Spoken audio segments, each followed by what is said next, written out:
Welcome back to the Wheel Scene YouTube channel. Today I want to talk to you guys about the Iqon ACT skate. ACT stands for aggressive. This is the aggressive model. Classic, which is the 165 mount, which you typically use for recreational skating. And the T stands for Trinity mount. So this skate is basically one of these kind of attempts by Iqon to be a jack of all trades. So they want you to be able to use it for everything. Aggressive, freestyle, recreational, and wizard.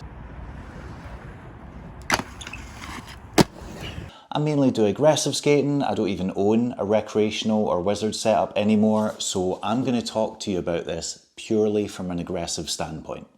The first thing I noticed about the ACT is it's incredibly good value for money. Now, this is about £270 full setup, but it comes with the MyFit Prime liner, which is approximately £135. The cheapest one you can buy brand new in a shop is £135. Plus, it comes with the Iqon AG60 Justin Thursday frames, which are approximately £80. So, for the liner and the frame alone, you're basically paying £215, which means you're essentially getting the boot, the wheels, the bearings for like £65. That is incredible value for money. In terms of unique features, it comes with a 6-point rockering system, which they call the revolver system. So it allows you to rocker up, down, backwards, forwards, and at the various points in between. It also allows you to take the sole plate off and mount directly onto the boot for UFS recreational frames and UFS wizard frames. There's not many aggressive skates on the market that you can do that with, so that's a bit of a unique selling point. I also like that it comes with this insole underneath the liner, which is actually attached to the heel pad. So basically it means that the heel pad will not move around underneath. It provides shock absorption, and this heel pad is rock solid. My biggest complaint about heel pads is that they're generally too soft. This one has very little give in it whatsoever, which is exactly what I'm looking for in a heel pad. I want as much support as possible. I don't want to lose any momentum. I don't want them to be any like soft, mushy feeling that's kind of killing off the energy transfer. This fits that role perfectly. And it means you can skate it like a flat boot skate by just putting in a smaller heel pad or skating it without a heel pad. And if you want the feeling of a raised heel skate with the energy transfer that brings, you can use the stock setup. Result. In terms of aesthetics, I would say this is one of my favourite looking skates on the market. In fact, there are a lot of really good looking skates on the market. My current favourites include the USD Sway, the Mesmer Throne, the Faction Plastic that they've just released. I think it's a really good looking skate. And I would also say the Standard Omni, and this is right up there.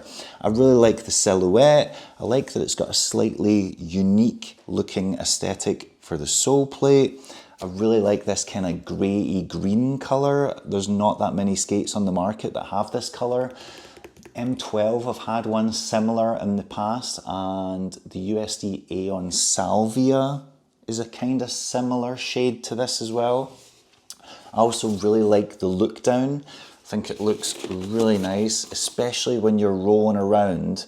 It doesn't look too long or big as a result of being quite wide, and I really like that they've got the lines to match the shape of the sole plate. I think that's a really nice touch.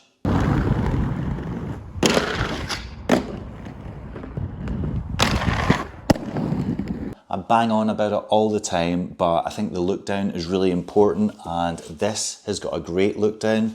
When you're rolling around, it doesn't look too big, it doesn't look boat-like. I don't feel like I have to hide it with my trousers. This is one of the skates that I don't ever skate in shorts, but if I did, I would feel less self-conscious about skating in shorts because I don't think they look like absolute tanks. I think the width of them and the shape of the boot curving up earlier unlike some other skates, doesn't make it look as long as it is, which when you're a size 10 UK is what you're after. In terms of fit, I would say this is actually on the more generous side. I would say this is quite a wide skate. It doesn't feel restrictive in any way, and I think it's got a really generous toe box. I am a 285 Mondo, I'm a size 10 UK shoe, and I comfortably fit in this with the stock liner, no issues whatsoever, no pinching, no pressure points. There's not a single area on the skate that feels tight at all. In fact, I would describe the fit of this quite similar to the USD Sway, except I would say the USD Sway has quite a narrow heel, whereas this doesn't have as narrow a heel at all. And I wouldn't be able to size down in this because of the way the shell breaks, but with the stock liner, with the MyFit Prime, with this Intuition Premium, really comfortable, loads of wiggle room, and I would say it's very close to a Sway. It's either Sway fit or slightly more generous than USD Sway fit.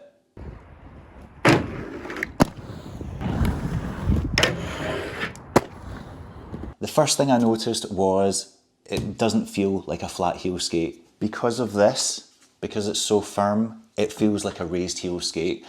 As soon as I was rolling around, I could feel the forward lean, I could feel really good energy transfer. It felt really easy to build up speed. And the other thing I noticed was that these frames, because they're quite unique in that you can rocker the middle wheels up and down to get a kind of banana rocker effect and do wizard style moves on aggro, I instantly noticed these were rockered down, which felt a bit strange to start with, but didn't really bother me that much. I really liked the sole plate. I couldn't believe how at home and comfortable and just acclimatized I felt to these, just because it did feel like a raised heel skate. It felt very familiar, didn't have to relearn any tricks, didn't have to like figure anything out. Everything just came very naturally.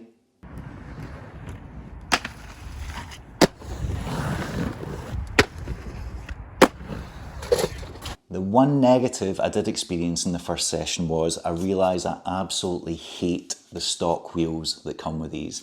They are 60mm and 88A, and because the middle ones were rockered down, they were more exposed, and I was just getting wheel bite on everything. The screech was disgusting.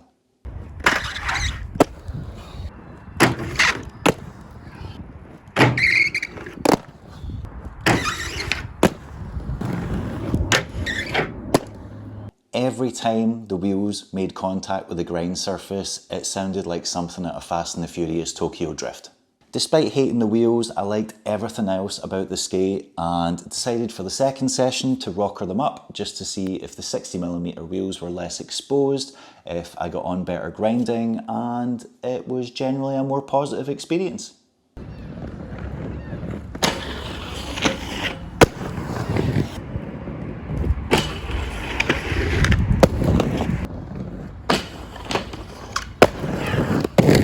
But by the end of the second session, I realised that these weren't the wheels for me. They were too soft, I found them quite annoying, and even after a couple of hours, they were already significantly coning, and life's too short to skate wheels that you don't like. So, the changes that I made for the third session, I put in 58mm 92A dead wheels, flat, put in the Intuition Premium. There is nothing wrong with the MyFit Prime liner. In fact, I would say this is a really good liner that I imagine a lot of people really like. The main issue I have with it is the cuff area here. I just find is really puffy, and you can take off this part here, but this part is actually quite thin.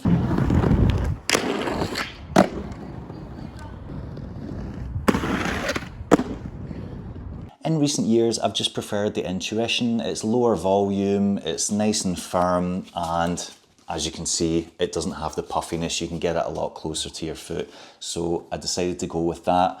And my experience of skating these in the third session was glorious.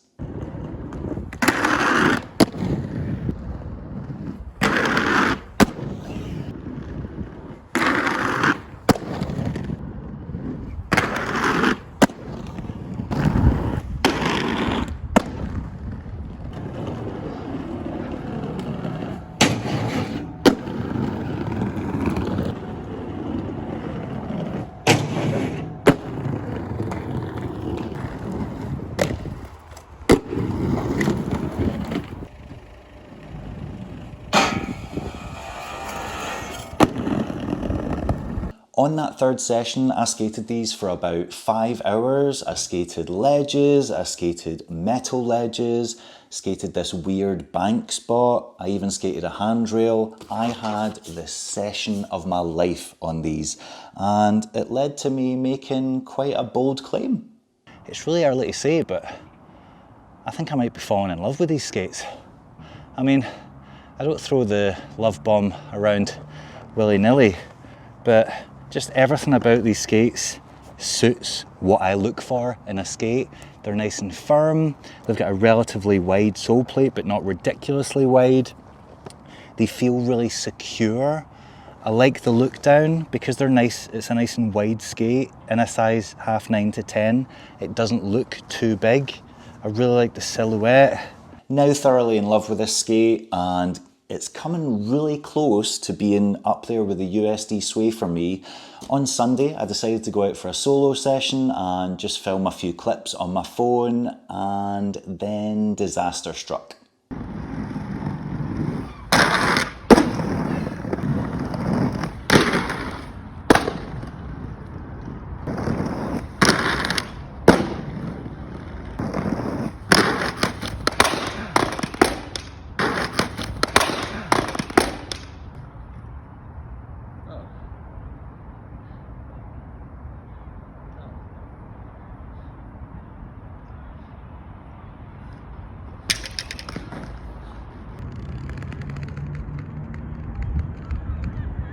The AG60 Justin Thursday frame tore off at the UFS bolts and ripped off half the underside of the frame, so that's basically killed those.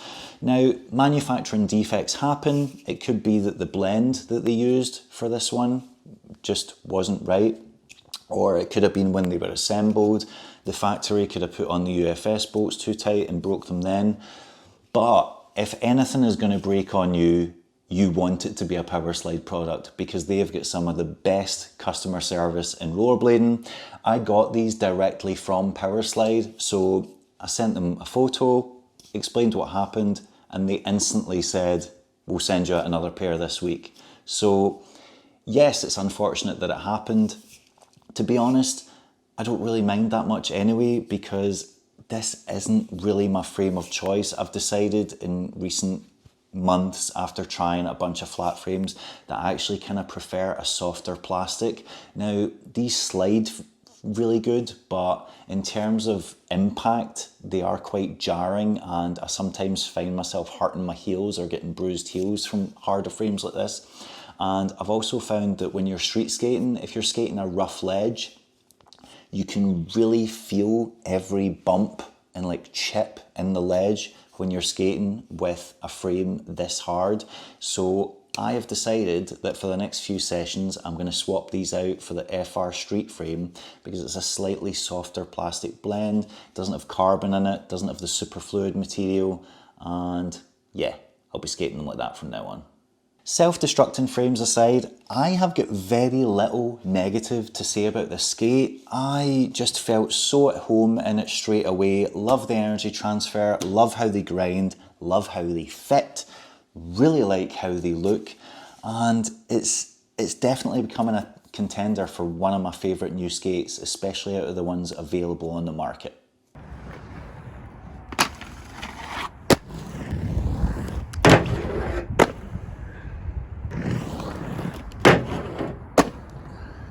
As I mentioned, it does feel very similar in terms of the sway when it comes to performance, and if you put these frames, sole plates, yada yada, side by side, you'll see that the sole plates also have a lot in common. They've got a very similar cutout here, like they do on that side. The shape of the sole plate is very similar, so it follows the foot at the top, but on the bottom, it's got quite a squared off heel.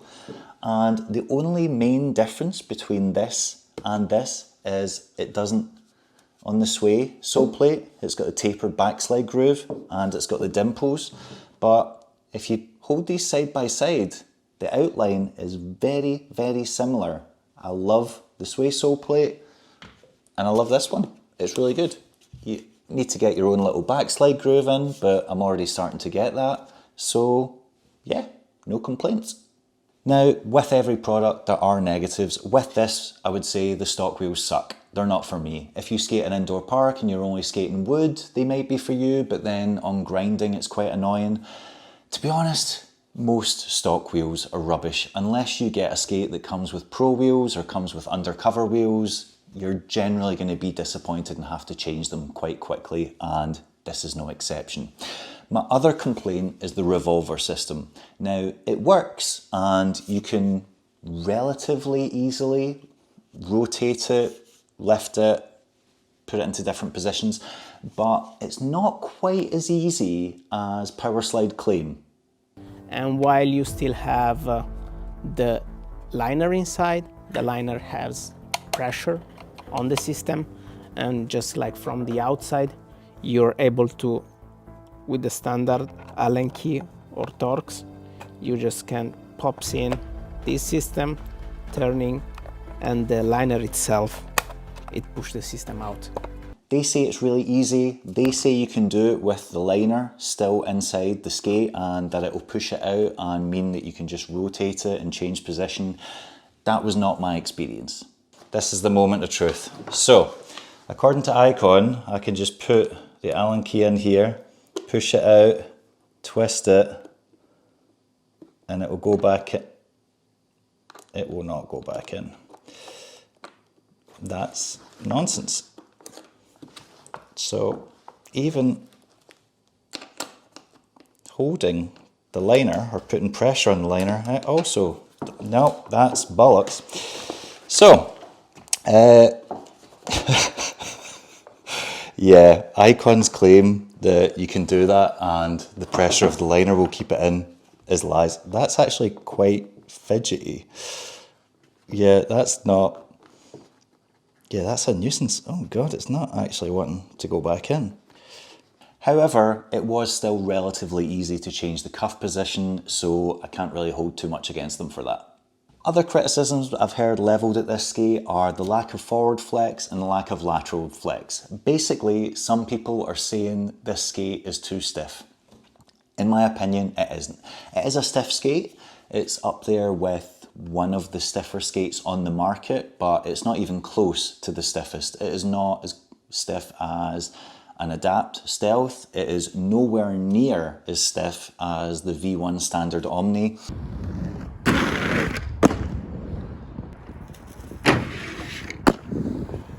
On one of the sessions I was out, I decided to demonstrate the forward flex and the lateral flex, so here is an insight into what it looks like. It's tight, it's not too tight.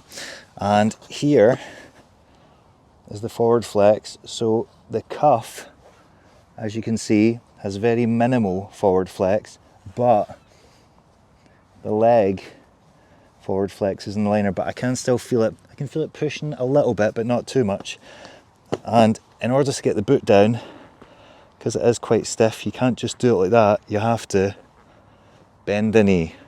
So as you can see, there's not a lot of lateral flex, but there's enough that it doesn't bother me, and I don't really mind that. In fact, on the USD Sway, one of my complaints is it's got too much forward flex. And in terms of lateral flex, you can easily get this boot down by just slightly bending your knee. Now, I'm not the most flexible guy in the world. I'm 41 years old and stiff as a board, and topsides and royales feel brilliant on these, and I can't actually think of that many occasions when I was even missing topsides. They lock in and they lock in great, and you don't have to get down in a squat. You just have to slightly bend your knees, which is what you should be doing anyway. If you're standing straight up and trying to do a royale, it's going to look horrible and it's going to feel horrible. And the same goes for topsides. In order to execute them well, stay on top of them, grind for a long time, you need to bend your knees. So, if anything, it's just encouraging good technique. In summary, if you want a supportive skate that has got a decent amount of flex but not too much, and has brilliant energy transfer and is really wide and generous in terms of fit, I would strongly recommend the Iqon ACT. If you want a skate that's got lots of flex and makes it easier to do topsides and royales and makes it a little bit, you know, just kinder on your knees and not making you have to work so hard, this skate is probably not for you. Although you can make adjustments. You can rocker the cuff up and backwards to give it more movement. The fins at the back, they've actually outlined it, showing you where you can cut it in order to make it more flexy. But some people don't want to do that, and I fully understand that.